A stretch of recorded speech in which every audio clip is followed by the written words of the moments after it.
This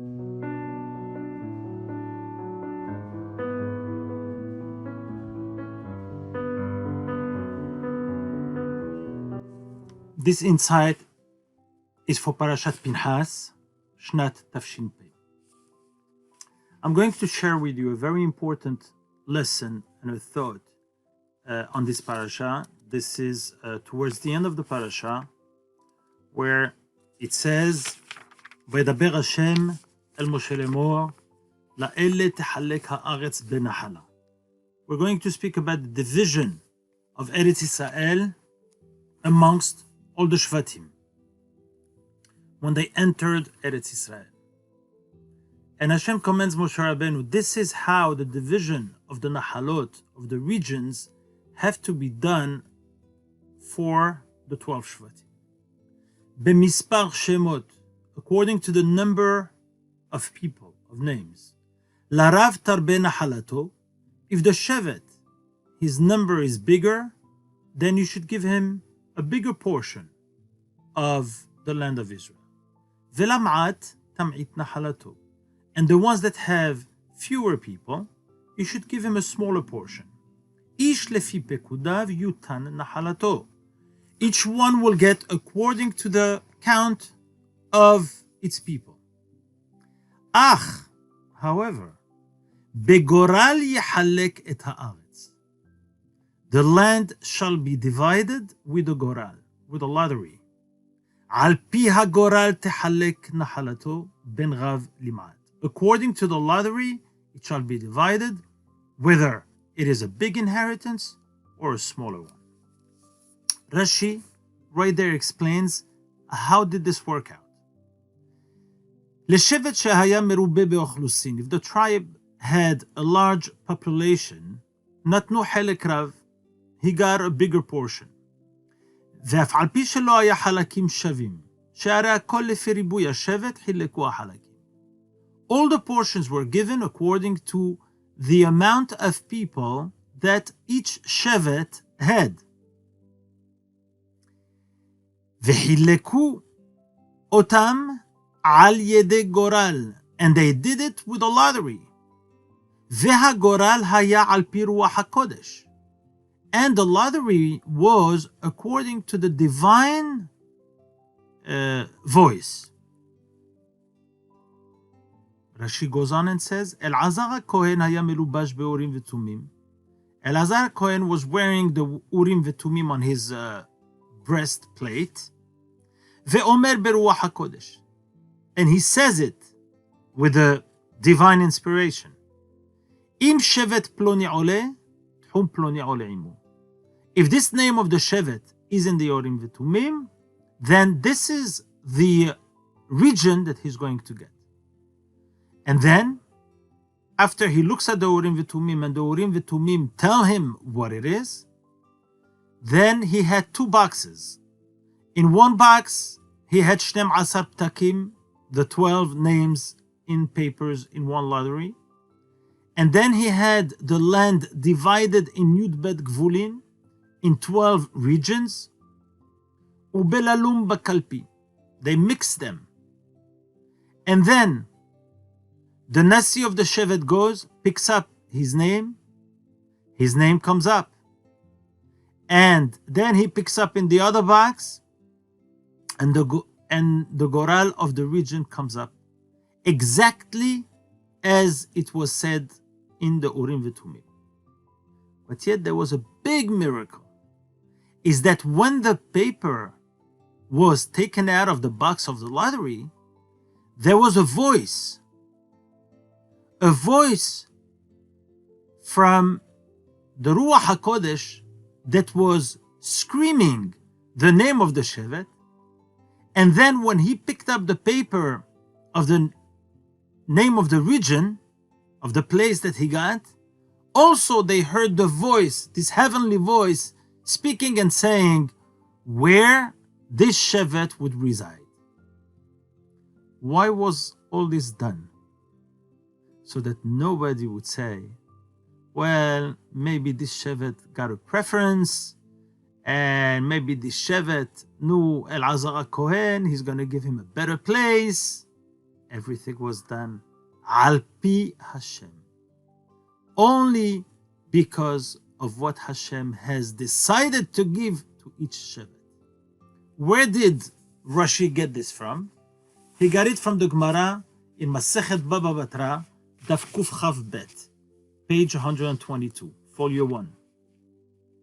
The Gemara tells us over there that Eretz Israel was divided, Nithalka Bagoral, it was divided by lottery. Velo nithalka ella be'urim v'tumim, and it was not divided only with the urim v'tumim, with the breastplate that Elazar said, but al pi hagoral as well, by the word of the lottery. What is the word? The Gemara says, haketzad, how so? Elazar melubash urim v'tumim. Elazar, who was the Kohen Gadol, he wore the urim v'tumim. V'Yehoshua v'chol Yisrael omdim lefanav, and Yehoshua and the entire nation of Israel are standing in front of him. V'kalpi shel shvatim v'kalpi shel tchumim munachim lefanav.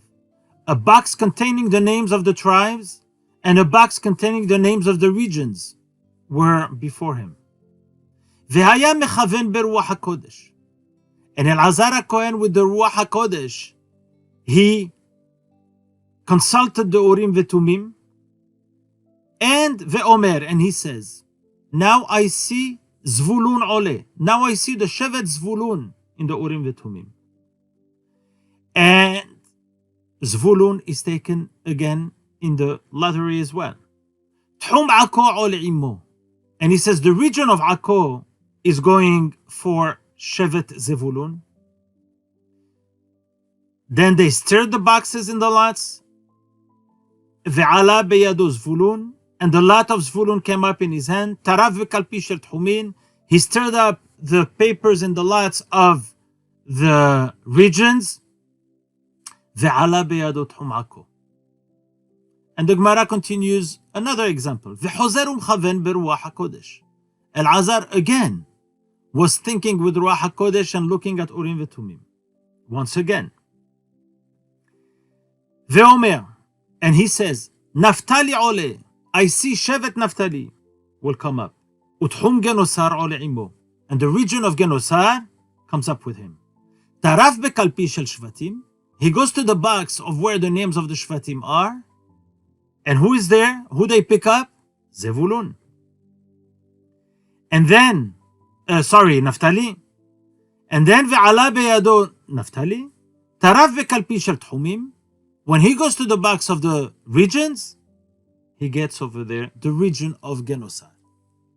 Again, the same thing that Rashi has explained to us of how the division of all these regions in Eretz Israel were given to the Shvatim. But there's a question in this Gemara. Why were only the Shvatim of Zvulun and Naftali chosen as an example? I would have understood if it was Issachar and Zvulun because they're partners. One learns, one works and supports the other one. If it was according to the order of the Shvatim, Reuven and Shimon, I would have understood. But why were they chosen in the Gemara, the Shevet of Zevulun and the Shevet of Naftali as the example that the Gemara has given? Because the Gemara gave only the example of these two Shvatim. Why only these two? So the Maharsha explains like this. In Shoftim, at the time of Dvorah HaNevi'ah, there was a very fearful king that came to destroy Am Yisrael. His name was Sisra. And he came with a very big army. And Bnei Yisrael were very much afraid. Dvorah called Barak ben Avinoam. And she told him, I just saw a nevu'ah, I had a prophecy that Be'ezrat Hashem, Sisra is going to fall in your hands and you're going to defeat this army. So she tells him, go and choose for me 10,000 people who will volunteer to go to war against Sisra and its army. And he went and he chose 10,000 people. Then many people from Shevet Zevulun were chosen, many people from Shevet Naphtali, but Dvorah lived in the place of Shevet Naphtali. So the entire 10,000 people who volunteered to go to the army to wage the war against Sisra, which Baruch Hashem later on he was killed by Yael, and they defeated the entire army. Big miracle happened. But Zevulun came to the region of Naphtali. That's where they stood before they went to war. When Zevulun came, he saw the region of Naphtali. Naphtali got, we just said from the Gemara Tchum, he got Genosar. Genosar is a green region. Perot Genosar, the Gemara speaks about. The beautiful fruits of Genosar. Genosar is a green region, greenery, a lot of vegetation. And Zvulun looks at the region where Naphtali lives, and he says, what did I get? I got the region of Akko. What did I get? I get the shore and some mountains and some valleys. This is what I got. Despite the fact that Shevet Zevulun knew that everything that was given to each Shevet was Al Pi Hashem. It wasn't given by a person. Nobody chose those regions for anyone. So how can Zevulun be jealous of Naphtali? To the point where it says in Shoftim, Zevulun am heref nafsho lamut v'Naftali al meromez sadeh. Zevulun, when they went to war, they decided to die in the war and not go back to their region, because they said our region is a poor region. And they saw that Naphtali is al meromez sadeh, that he has this beautiful region that he got. They got so jealous that they would rather die in the war than go back to their homes. Can you believe what jealousy can do? And the Maharsha says, this is the lesson of Zvulun was very happy with what he got, as long as he did not see what Naphtali got. Even though they knew that all the division and all the parts were given by HaKadosh Baruch Hu, and they were done by Urim V'Tumim, by the Goral, by the voice of heaven. But when they saw the place, the seeing of the place, the looking at the place, made them so jealous that the jealousy burnt inside of them. And they said, I would rather die than go back to that lousy region that I got. And the lesson we have to learn from here is how much we have to be careful not to make other people jealous of what we have, to show them, to be on the public. Unfortunately, these days, people have their lives on the open, made public with all this social media.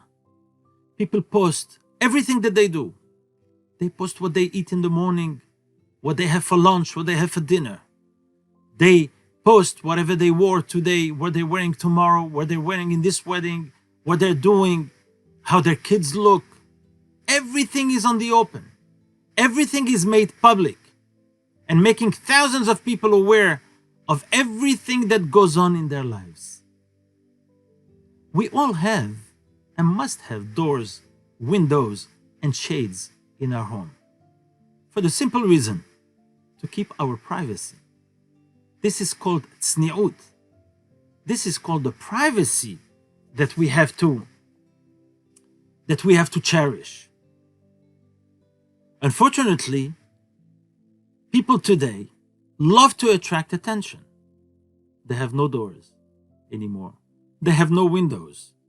They have no shades. They have no privacy. They show everything to everyone, so thousands of people can send them a like. Every like these people get is a jealousy. Every like they get is a ayn hara. And every like is an opening, Chas v'Shalom, to the evil eye. And I think that the lesson should be, we have to keep our tzniut. And we have to remember what Yaakov Avinu has said to HaKadosh Baruch Hu. Yaakov Avinu says, Katonti mikol hasadim u'mikol ha'emet asher asita et avdecha. I'm not worthy of all the mercies, of all the good and the truth which you have done with me, your servant. Because everything that HaKadosh Baruch Hu gives us is a chesed, is a mercy. We have to thank Him, and we have to keep that low key. And then he asks from HaKadosh Baruch Hu, Hatzileni na, save me and rescue me. From what?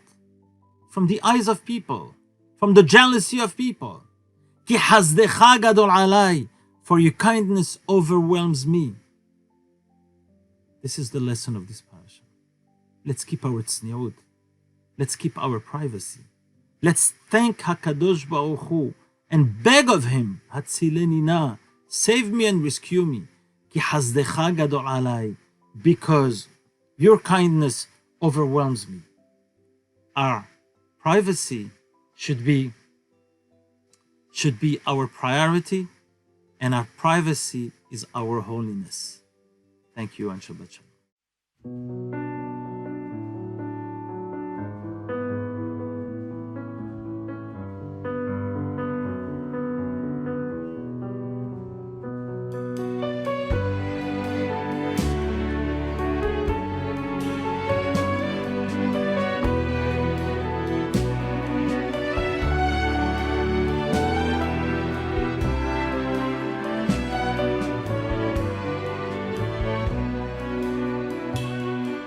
קטונתי מכל החסדים ומכל האמת אשר עשית את עבדך.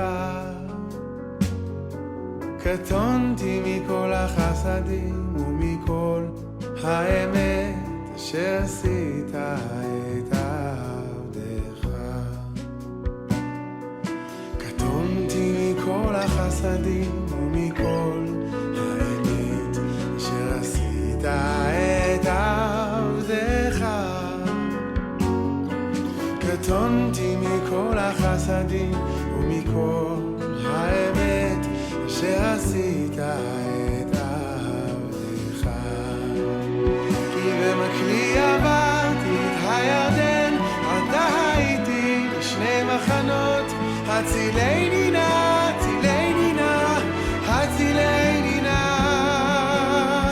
כי במקלי עברתי את הירדן, עתה הייתי לשני מחנות. הצילני